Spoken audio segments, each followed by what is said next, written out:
Well, well, well. Look who decided to come crawling back to his failed YouTube channel. Well, unlike some people I know, I actually have a job! You know, words hurt, Vash. Yeah, and so do my view counts. Nobody's perfect. Alright.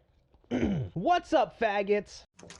I'm back! Oh geez, Vash, you sure have been dead for a while. You don't upload, you don't stream, you don't write, you don't call. In fact, if it weren't for that dumpster tier podcast you host every Friday at noon PST at twitch.tv/VashTSP, I'd have thought you'd given up on the internet for good. What are you even doing now? Oh, well, as this gameplay shows, I've been busy fielding some of the latest and greatest developments that gaming has to offer for 2005. Yes, indeed. Whether it's my recent expeditions back into Devil May Cry 3, or my return to World of Warcraft for like the 5th fucking time, I've been caught in a bit of a time loop, and I'm due for another cycle through a host of games that I loved once, got burnt out on, and dropped in search of something new. You could say that for all these hot titles rushing out to disappoint customers, I'm having trouble finding something to play. Lately, I've been digging into some Oni-chan-bara Z2 Chaos, and, it's pretty clear that developer Tamsoft put the bulk of their Happy Meal budget into the player characters' moveless and costumes. Except for as slick and inventive as its mechanics are, you just throw it all away on encounters ripped straight out of Dynasty Warriors. In fact, I've had hands on a few indie beat-em-ups lately, obviously Oni-chan-bara, but also Mitsurugi Kamui Hikaye and Ruby Grim Eclipse, and I've been noticing a gap in quality between the player character and the enemies or environments. I'm not complaining that these zombies don't have good jiggle physics, although visuals do play a factor. Instead, I'm referring to enemy moveless and intelligence. Somewhere along the way, character action became an exclusive focus on the character's actions, but the Titans of old knew that great action came from all these different elements working together. That approach made nuanced encounters that are still hiding pieces of tech in decade-old games. Many bigger dev teams know this, or don't have to worry about it, either because they have more money than most bedroom indie projects, or because they have the experience to appropriately distribute resources. And look, I don't just want to trash indie beat-em-ups here. I think it's awesome that fans of the genre are now capable of contributing to the genre. But remember that indie games typically have an imbalance that most AAA titles don't have to contend with. And while this is made for some cool specialized cases like Fury or Aces Wild, it leaves many a game feeling half as good as it could have been. Insert sick burn about DMC4 here. So, for today I'm going to focus my bitching on the developing beat-em-up genre in the AAA sphere, where we've been, how we've gotten here, and where the genre seems to be heading. There's also going to be some hot takes, because I know you guys love that shit. I love beat-em-ups. It's a one-sided relationship, but I've been on this boat for years now, and I wouldn't be the sailor I think I am if I didn't point out the occasional leak. Not doing anything about it, of course, just letting you know, hey, we're taking on water. Or I guess we're running out of water. Quick history lesson. Back in the 6th generation, we had games that represented a wide variety of what a beat-em-up could be. Games like Devil May Cry 3, God Hand, and Ninja Gaiden. That was really your more technical selection, with several other approaches to beat-em-up mechanics like Musos, games like God of War, and a slew of action RPGs, all on some level satisfying the tastes of anyone interested in hitting big shit with big swords. But ever since Devil May Cry 4 hit shelves, a majority of the technical side of that coin died out. Fast forward 8 years and roundabout the only fresh takes of the genre carry a platinum logo, a set of jiggle-in titties, or a Hostess Club minigame. And if I'm being honest, that narrows down the list of teams making games I'm interested in to just Platinum, and that's not a good thing. Platinum might make action that gets me hype, but they don't do a good job in diversifying themselves. Whenever Platinum makes their Platinum beat-em-up, that game will have unique mechanics to work with, but that's usually the meat on the skeleton. See, if Platinum announced a game tonight, I'm taking bets on light attack, heavy attack dial combos, dodge offset, and bullet time. Additional brownie points if they reuse the Armstrong QTE again. Being able to read Platinum like that will lead to burnout at some point. Hell, I wouldn't blame anybody for wanting off the Platinum Games loop-de-loop roller coaster at this point, especially if they played games like Bayonetta or MGR religiously. Although I might not even have the luxury of getting tired of Platinum before they pack pack their bags and run off to the action RPG salt mines for eternity, leaving our total roster of devs consistently outputting technical beat-em-ups to an earth-shattering all-star lineup of nobody. Yeah, maybe you're starting to pick up what I'm putting down here. Put it to you like this. After TMNT was rightfully shit-canned for being Garbo, that made the last truly awesome beat-em-up a licensed game from a year ago. And assuming that everything goes well, we'll be waiting until February of next year to get another crack at the genre. Even NieR Automata is an action RPG rather than a straight beat-em-up, now complete with the dev team tripping over themselves in haste to quell fears and dry tears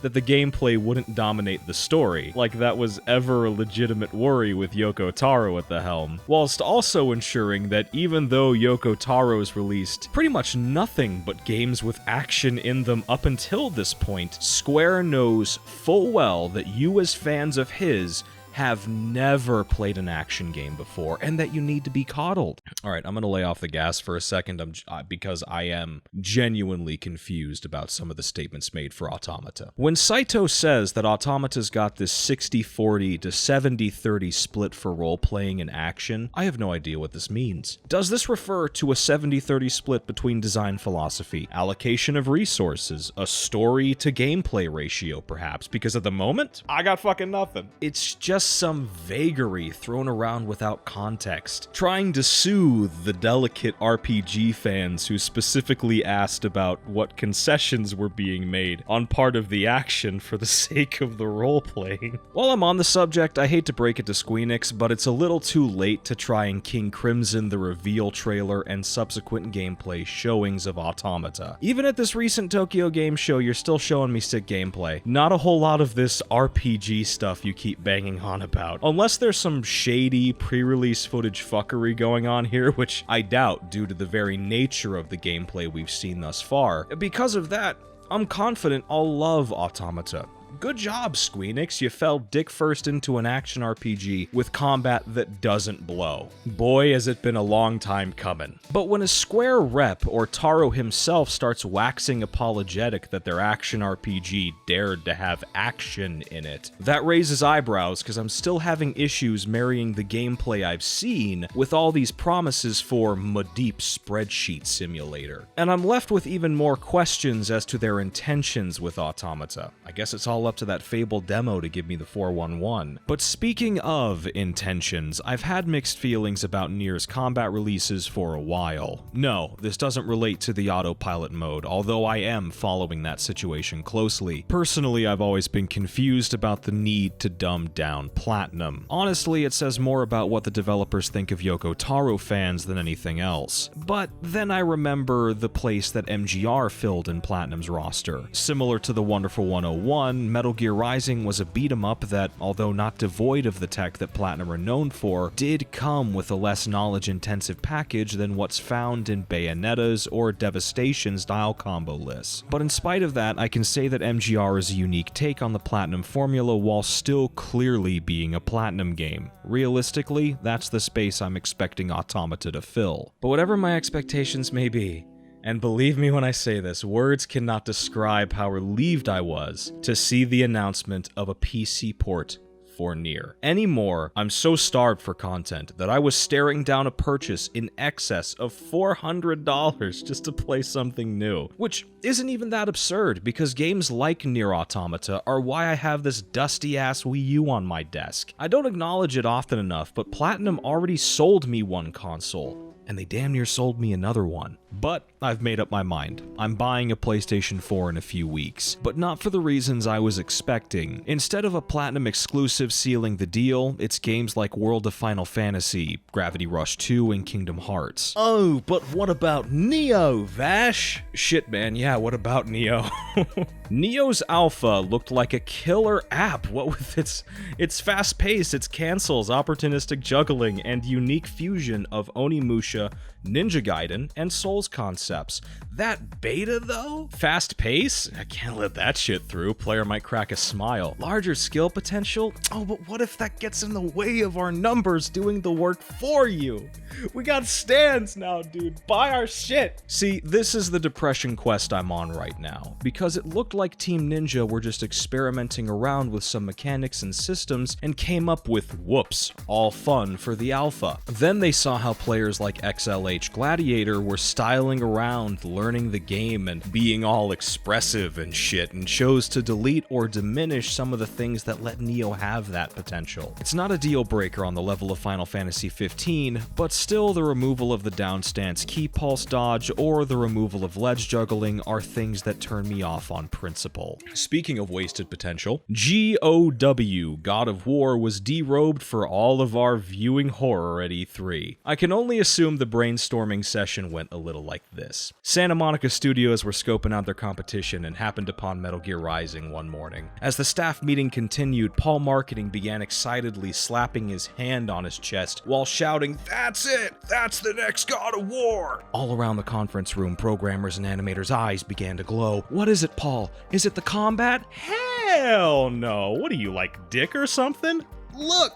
The codec calls. It's genius. And boom, the God of Us was born. Trade in the chains of Olympus for the axe of babysitting. No, really, you won't be needing that wide camera view. Here's some motion sickness. I guess I gotta have a dedicated button for my wife's child. And the same logic applies here as it does for Neo. No matter what you or I thought of God of War in years previous, a reboot came with some opportunities to step up some combat complexities. Probably at little to no cost to the over-the-top set pieces that the series is known for. Hell, they're already similar to Platinum in that regard, but no, really, it's okay. Bring on the no fun zone. And here's something you gotta know about your boy. It's why I'm even making this video in the first place. I'm not down with this Netflix and chill degenerate lifestyle. I'm less Tinder, more eHarmony. When I take games like Oni-chan Bara on a first date, like I did with Mitsurugi, and as I'll do with Neo and NieR, I'm looking for a game I can put a ring on. For a minute, I was ride or die with Devil May Cry 4, but eventually the relationship turned abusive. I sustained a black eye or 6, developed tendinitis, and I just had to duck out. From there I wandered, slept around a little, but still felt alone. And now, after all that traveling, I seem to have wound up dating my ex's mom. Granted, I always respected her more. She's definitely more complete and appreciative than her shitbag daughter. She's showing some of the downsides of her old age, but also some of the refined beauty that's indicative of her upbringing. Because of that,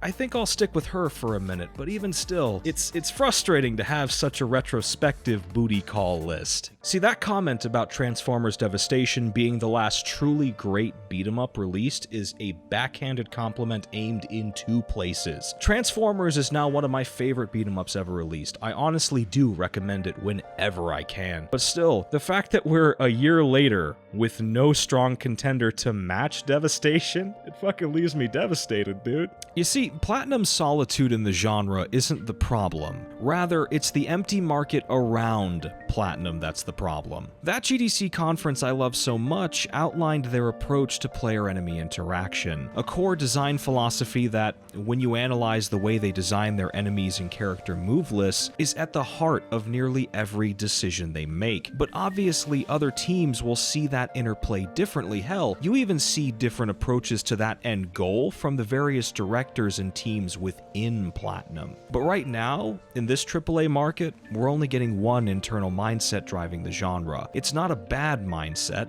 it's just not the only one. So Vash, where the game's at? I can't tell you where they went, but I can tell you why they left. Obviously, this is an issue of what's selling, and honestly, even games that are routinely hailed as being the best that the genre has to offer just don't move units like other genres permeating the market. Beat-em-ups are niche, and that very descriptor scares the shit out of the publishers that would fund these crazy games. For perspective, Platinum handle it better than most, but still, their they're stuck turning tricks in the licensed game Sex Dungeon to keep the lights on. Because of this, in tandem with an industry that's trending away from making games that don't focus heavily on narrative, or trending away from games that don't immediately promise lucrative returns, we're up a creek. So what's to be done? I don't know, fucking wait? Ah, see, this is why I watch Vash, for his insightful commentary and can-do attitude. I hate to make a salty video saltier, but I don't have an honest answer for you. I tell you to go buy shit like TMNT, or Mitsurugi Kamui Hikae. Games that you might not even like, in fact that you probably won't. But let's be real, nobody's gonna do that shit. And I'd urge you towards all the great beat-em-ups coming out now, but you can't buy what nobody's selling. Devs have to make the first move. Then it's up to us to show them that there's money in our wallets if they can put games in our hands. And this is true of both AAA and indie dev teams.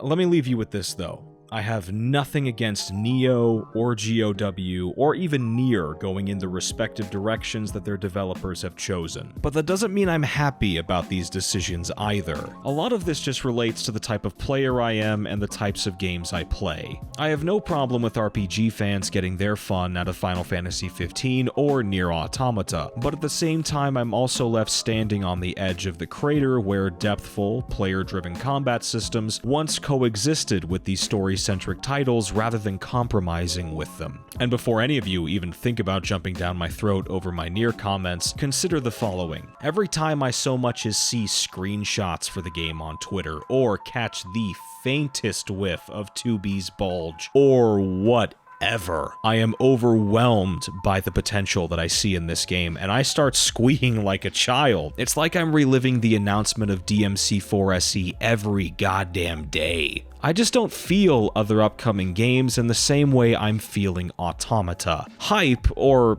any positive emotion, is easy to get out of me. My standards really are low. But that hasn't stopped this generation from failing, am I right, boy? But through raw mechanical demonstration alone, Platinum have given me a real release to look forward to in 2017. Now I'm just waiting for release day, so the game can turn out to be a bigger disappointment than TMNT. Now, I don't know what footage I'll need for that video, but I imagine the shopping list will require a full bottle of ZzzQuil, Clorox, and a gun. Until then, I'm dropping 40 bottles of Lunesta. This is an executive decision. I'm not trying to wake up until February. Or at all, honestly, it's about 50-50. My name is Vash TSB, and please bear with me as I enter another 6-month hiatus. Until which point, I have a nap to catch.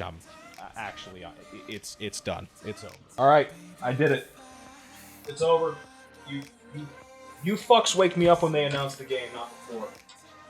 Fucking out.